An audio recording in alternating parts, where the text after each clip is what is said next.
it's hard to be in this city without acknowledging the effect of Katrina, right? And Absolutely.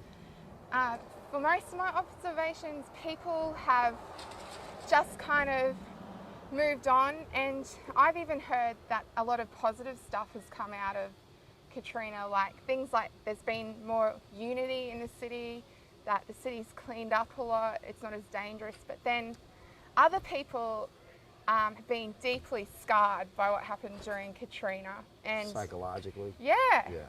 yeah, and I think you might fall into that category. And watching the 10 o'clock news Saturday night, I was like, I mentioned to a friend of mine, and I don't know why I thought of it. I said, I wonder what they're going to do with all the inmates in OPP. And never did I realize that I was going to be one of them there for Katrina. Yeah. I was working at a automotive repair shop in Mid-City, and the owner asked me to come in Sunday and help him move all his equipment, like, and put it on the counters, electronic stuff, diagnostics, computers and everything. And so, because we knew we were going to get some water. So whenever it rains hard, they always got water in the shop. It was a low-lying area. And we took some of the nicer cars and put them on the lifts and everything. And the alarm went off at the business next door. And this is at 12 o'clock Sunday. It was sunny, beautiful day. It wasn't raining or anything. Alarm goes off. 9 NOPD police cars pull up. They had their guns drawn. They thought we were actually looting at the time, but before the storm even hit. And they said, come out with your hands up, put your hands on the hood of the car and everything. So the owner's saying, oh, I own the place and he works for me and this and that. So I show him my ID and he says, oh, you have a warrant and it's good. And I thought he was joking. I was like, I thought I took care of it. And he's like, no, I have to take you in. And I'm like, now? You know, with the storm coming? He's like, oh, it's the best place to be. It's a big, strong building. It's not going anywhere. You'll be safe there. Well, I go in at 1 o'clock, I think it was Sunday afternoon.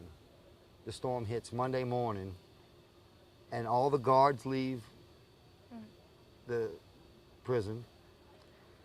The lights go out. We're locked in our cells.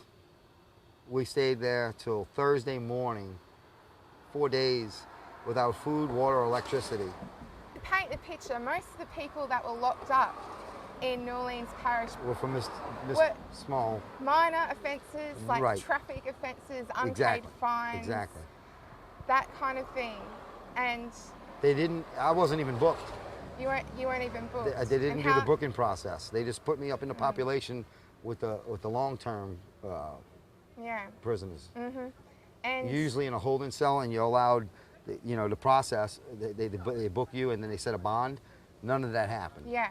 A lot of the media around the world about what happened in the prison during this time was that there was a no evacuation policy, that the sheriff said that the people in that jail were where they were meant to be, and their only policy was to take you to the highest level but not to evacuate you, whereas the rest of the city had a mandatory evacuation. So is that true? Because you were eventually evacuated. Right, but they had... How long did it take you to be evacuated? Like I said, the Department of Justice came in Thursday morning at about, I think it was about 8 o'clock in the morning, daybreak, say, and they brought us out in boats and put us on the overpass right by Orleans Parish Prison. And we stayed on the overpass till about sunset, from sunrise to sunset, without water. I thought once they came and got us, we were saved. Yeah. You know, and they still didn't give us water or food or anything. Just had us all handcuffed and leg shackled, one after the other, over this great big overpass over the interstate. So, you know, I thought that was the end of my ordeal, and it was just the beginning. Yeah, yeah. So they put us on buses and brought us to, I think, St. Gabriel, which is close to Baton Rouge. So they don't have room for extra inmates. Yeah. They're not expecting all these thousands of inmates. Yeah. So we were out in a football field.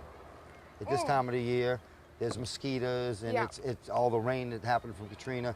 It's nothing but slop and mud. And well, we stayed there for about 2 days, and then they started busing us to different penitentiaries all across the state. Let's see. The first place I remember going was St. Gabriel. Then we went to Bossier City, Claiborne Parish, Angola. When did you finally see your due process? It was, I think, in October, I think the last week of October, they started bringing in attorneys.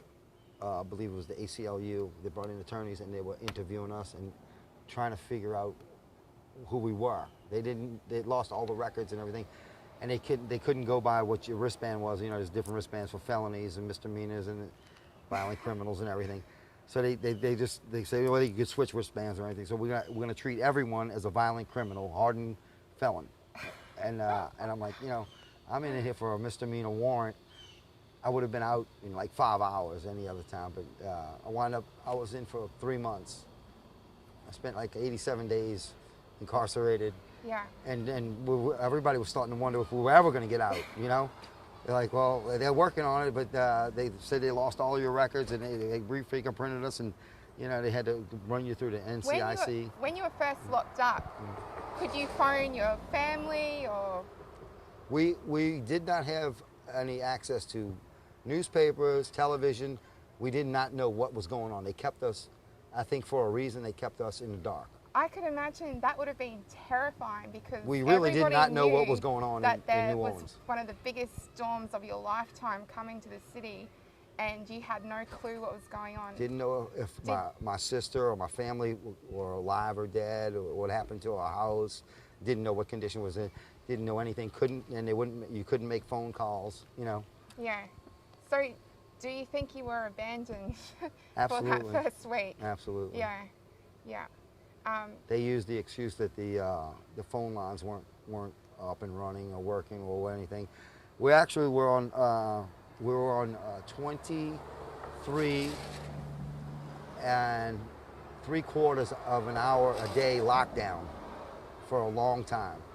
They would let one cell out. They'd open one cell, and me and the other cellmate, that was 2 persons in the cell, would allow time for a phone call and a shower. And then we'd have to go back on a cell, and they close it, and they'd open another one. So you really were treated like a violent criminal, yes, and you were locked up for 3 months for a misdemeanor old warrant. And we did not know what was going on in New Orleans at the time. We didn't know all this horrific stories till we were released. Yeah. Was there any compensation for you for having your civil liberties taken away for you for months? No. Any apology? No. We thought that the ACLU was going to do something. We thought that they were going to have a class action suit, and by the time we got out, they said that a judge had ruled that he threw it out that nobody could claim any kind of lawsuit against the state or the parish for any kind of wrongdoings while you were incarcerated. So that ended that. Like reading back over what happened then and seeing the footage and stuff, it seems like that the city declared martial law over its citizens. Absolutely. In an illegal way. Right. And I guess people like you suffered the consequences of that, which is really sad. You realize how helpless you are in that situation. I mean, I had friends of mine that I don't know how they found out. I guess from Phil was the business owner. He's the only one that knew that I went to jail because he was the only one there. And he tried to get me out. Friends of his tried to get me out. There were policemen and judges and clerks of court and everything. And they said they had no record of me because they didn't book me. So nobody knew where I was at. They couldn't. They said I could. I tried, but because I was a little perturbed when I got released. I said, why didn't y'all get me out? He said, we tried. There was nothing we could do. We tried. But every time we went through the process, they said, we don't have any record of them. We don't know what you're talking about. You know. Were there moments in there where you just had to pinch yourself and go, hang on. Is this really happening? Yeah. Is this really happening? Yes. And am I in the United States of America or am I in some Twilight Zone episode, exactly. That's what Yeah. it really felt like that. I was talking about that a little while ago with a friend of mine, and it really felt like I was in the Twilight Zone. It was like, is this really happening this day and age? Yeah. Yeah. It's unbelievable, and it really was. It was unbelievable. Why do you think that this state has that culture of incarceration, of lock up before see a court? What? My best guess would be, I would think that it's financial, for money. Okay. Yeah. I mean, I've heard the stories about what they get paid per inmate per day. You know, like any other parishes in the surrounding area, if you get a misdemeanor arrest and they bring you to jail, you basically can make bond and get out, but they keep you. They say, you know, you're being processed, and they keep you, say like something you should get out.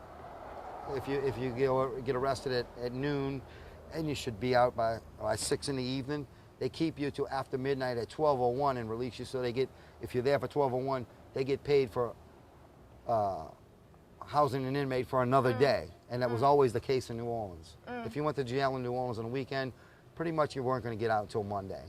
You know, where if you're in Jefferson Parish or anywhere else in the surrounding area, you can get out in a few hours. Yeah, in this city there does seem to be an economy around locking people up. Exactly. In New Orleans, something like 1 in 25 adults has either been to prison on parole or is going to prison or jail. And I've had my memories of it. But I realized how much worse other people had it. You know, I thought I had it really bad. I thought I was going through a nightmare, and then I realized the people that were here and living a worse nightmare, I didn't have it that bad in jail. You know, it was bad, but then I realized what the people were going through here and that stayed in the city and in the Superdome and what they were going through. I was like, well, you know, I guess I didn't have it that bad. I had air conditioning. And then we were getting food after we got in a few other penitentiaries in upstate. We were being fed breakfast, lunch, and dinner, and I heard people couldn't eat here and they couldn't get water, and also I was angry at the time, and then when I got out and I realized it wasn't that as bad as what the people that were here were going through, you know. So I guess it never crossed your mind to leave New Orleans? No, just I wound up in Austin, Texas. And I stayed for about a week and a half, and I realized I had to get back home. Yeah. You know, it's where the heart is, and it's where I was born and raised, and my family's here, and I couldn't stay away. Yeah, home forever. And I called the Red Cross, and you know, I had lost my identification and everything. Everything was taken in evidence when they brought me in, and I called the Red Cross and told them, I said, look, I don't even know, I can't get in touch with my family. I don't know if they're dead or alive. I don't know what's going on. And I'm stuck in Austin, Texas, because they didn't have buses going back to New Orleans. They said, you can't go back to New Orleans. So I wound up in Austin, and the Red Cross said, if you can make it to the airport by 6 a.m., we'll have you a ticket waiting. And I said, well, I don't have any ID or anything. And he said, well, we'll have a federal marshal that will allow you to get on the plane. So that's how the whole saga ended. And I wasn't expecting. No. You know, when you're in jail and the storm hit, I didn't really see the devastation. There's no windows. So when I came back and I seen what the city looked like, it was in tears. Yeah. It was sad. It was sad. It was almost like a bomb had dropped. You know, it was so much devastation, and that was 3 months later. You know. Yeah. I heard guys bragging about all the murders they did, and the killings and everything. And well, and I can imagine that you, because you're not cringing. Like... I was cringing. I was like, oh my God! I'm like, I'm right next to this guy. I'm like, and this guy, he's like, yeah, he killed my cousin. I went back and killed him and his friend, and now I did. You heard them 3 killings on Rampart Street. I did that. That was me. Most of the arrests made during Katrina were not just people, normal citizens, and just regular, average, everyday Joes. Yeah. Yeah, and the whole looting thing was, from what ridiculous. I've read, it was really blown out of proportion, and a lot of the looting was sometimes people just trying to save Survive. their own lives. Try to survive. Yeah. Just getting the necessities. Yeah. I mean, you got stores that everything's pretty much demolishing anyway. I mean, if they have canned food in there and everything, you know, why not let people have it if they're starving and thirsty and there's no way they can go to buy it? Why not let them have it? Yeah. It's crazy, but that's what happened, and it was a breakdown in the system.